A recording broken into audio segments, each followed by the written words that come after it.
Xitoyning atalmış yuqumni nolga tushirish bahonasi bilan Sharq Turkistonning G'ulja, Urumchi va Qashqar rayonlarida yo'lga qo'ygan inson qilipidan chiqqan qamal davomlashayotgan bo'lib, ijtimoiy taratqularda tarqalayotgan silla xalqning ochliq azobi tortayotganligini ko'rsatib bermoqda.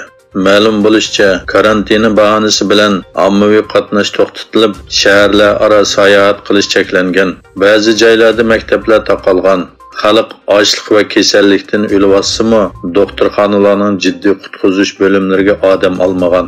O'ltiraq rayonlar butunlay qamal qilingan bo'lib, uylarning ishlari sirtdan taqilib, kishilar ochliqqa mahkum qilingan.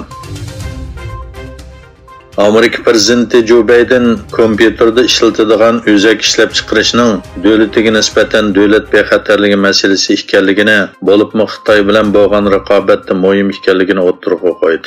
Yerim o'tkazgich yasashdagi dunyo magnati Amerika Intel shirkatining Kolumbusdagi yangi o'zak zavodining ul selish murosimiga qatnashgan Biden mundaq dedi.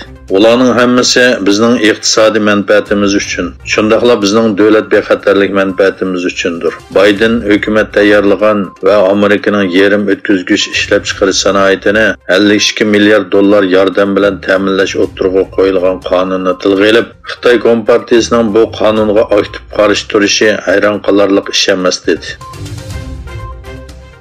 Xitoyning Janvadagi doimiy bosh elchisi Chen Shu muxbirlarni kutilish yig'inida Birlashgan Davlatlar Tashkiloti Kishilik huquq oliy komissarining Sharq Turkistondagi kishilik huquq tafsandichiligi to'g'risidagi doklatiga qattiq inkos qaytardi. Chen Shu o'z davlatining Birlashgan Davlatlar Tashkiloti Kishilik huquq komissari bilan bu masalada hamkorlashmaydiganligini ogohlantirib, Kishilik huquq komissari bu dokladni e'lon qilish orqali hamkorlik ishini taqadi. Bu doklad qonunsiz va inovatsiz dedi. Uzundan buyon kutilmagan va 8-oyning 31-kuni e'lon qilingan dokladda Xitoy hukumatining ig'ir kishilik huquq tafsandichiligi deb tasvirlangan qilmishlarining insoniyatga qarshi jinoyat shakllantirganligi o'tirg'a qo'yilgan. Xabarlarga qaraganda, Xitoy Kommunist partiyasi kelar oy ochiladigan 20-navbatlik mamlakatlik qurultayida yangi davrga mos holda qurilma tuzish uchun partiya nizomnomasiga o'zgartirish kirgizishni muzokara qildi ekan.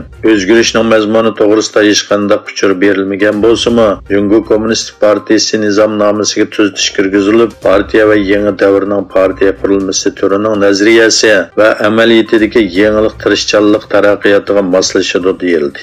2018-yili Xitoy asosiy qonunga tuzatish kirgizgandan keyin davlat raisining vazifa o'tash muddatini 2 qatim bilan cheklaydigan qoida amaldan qoldirildi. Buning bilan Xi Jinpingning rahbarlik huquqini 3-qatim o'tkazib olishidagi to'salg'i bekor qilindi. İgilinishicha, Qozog'istonda neft kirimining davlat xomchotidagi ulushi bu yil 40,2% ga, 2025-yili 21,8% ga tuvallaydi ekan.